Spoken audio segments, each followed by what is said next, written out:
ওম গণেশায় নমঃ।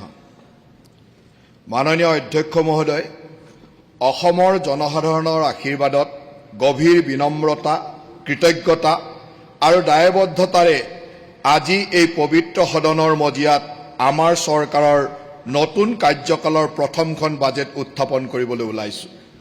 অসমৰ শান্তি, প্ৰগতি আৰু ৰূপান্তৰৰ যাত্ৰা অব্যাহত ৰাখি পথ প্ৰদৰ্শন কৰি অহা আমাৰ শক্তিশালী আৰু দূৰদৰ্শী মাননীয় মুখ্যমন্ত্ৰী ডক্টৰ হিমন্ত বিশ্ব শৰ্মাৰ নেতৃত্বত অসমৰ বিত্তমন্ত্ৰী হিচাপে মই প্ৰথমখন বাজেট উপস্থাপনৰ সৌভাগ্য লাভ কৰিছো। অসমৰ জনসাধাৰণে আমাৰ চৰকাৰৰ ওপৰত পুনৰ এবাৰ আস্থা প্ৰকাশ কৰিছে। এই জনাদেশ কেৱল নিৰ্বাচনী বিজয় নহয়, ই অসমৰ জনসাধাৰণৰ আশা আকাংক্ষা আৰু আমাৰ চৰকাৰৰ সংকল্প পূৰণৰ এক পবিত্ৰ দায়িত্ব। অধ্যক্ষ মহোদয়, এই বছৰটোত অসমৰ জনসাধাৰণৰ বাবে এক বিশেষ তাৎপৰ্যপূৰ্ণ, কিয়নো এই বছৰতে ভাৰতৰত্ন ডক্টৰ ভূপেন হাজৰিকাৰ জন্ম শতবাৰ্ষিকী উদযাপন কৰি আছো। সেই অমৰ কণ্ঠস্বৰে অসমৰ আত্মা, মানৱতা আৰু সম্প্ৰীতিৰ বাণী সমগ্ৰ বিশ্বতে বিয়পাই দিছিল।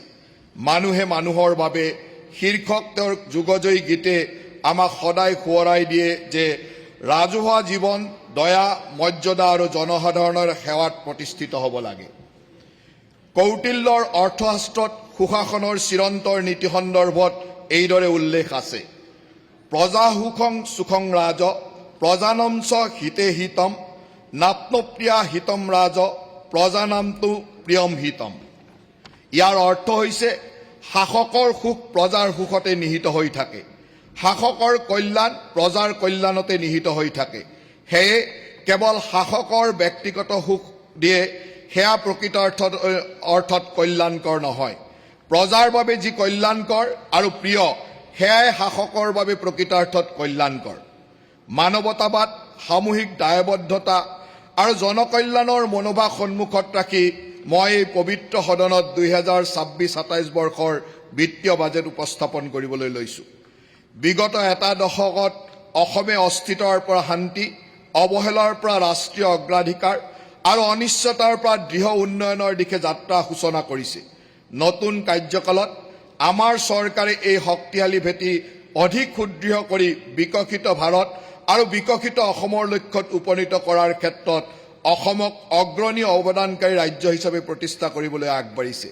আমাৰ লক্ষ্য হৈছে এখন উৎপাদনশীল, সৰ্বাত্মক আৰু জ্ঞানচালিত অসম নিৰ্মাণ কৰা, যিয়ে অসমৰ বানপানীৰ বিপদজনক ক্ষেত্ৰৰ পৰা জলবায়ু সহনশীলতালৈ, পৰম্পৰাগত কৃষিৰ পৰা উচ্চ মূল্যৰ উৎপাদনশীলতালৈ, গতানুগতিক জীৱিকাৰ নিৰ্ভৰৰ পৰা উদ্যোগ, উদ্যমিতা আৰু ডিজিটেল অৰ্থনীতিলৈ অগ্ৰসৰ হ'ব, আৰু যাৰ প্ৰগতিত ব্ৰহ্মপুত্ৰ উপত্যকাৰ পৰা বৰাক উপত্যকালৈ, পাহাৰীয়া অঞ্চলৰ পৰা চাহ বাগিচালৈ প্ৰতিটো অঞ্চলতে সমান অংশীদাৰিত্ব থাকে।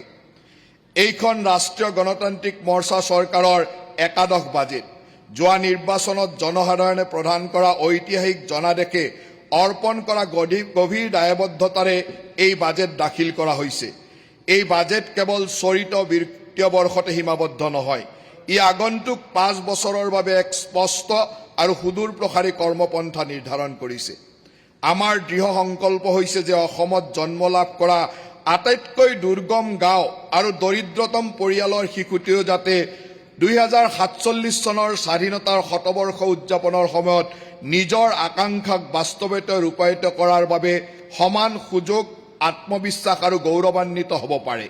অধ্যক্ষ মহোদয়, ভাষণৰ আৰম্ভণিতে মই দেশৰ প্ৰধানমন্ত্ৰী নৰেন্দ্ৰ মোদী ডাঙৰীয়াক প্ৰতি গভীৰ কৃতজ্ঞতা জ্ঞাপন কৰিছো।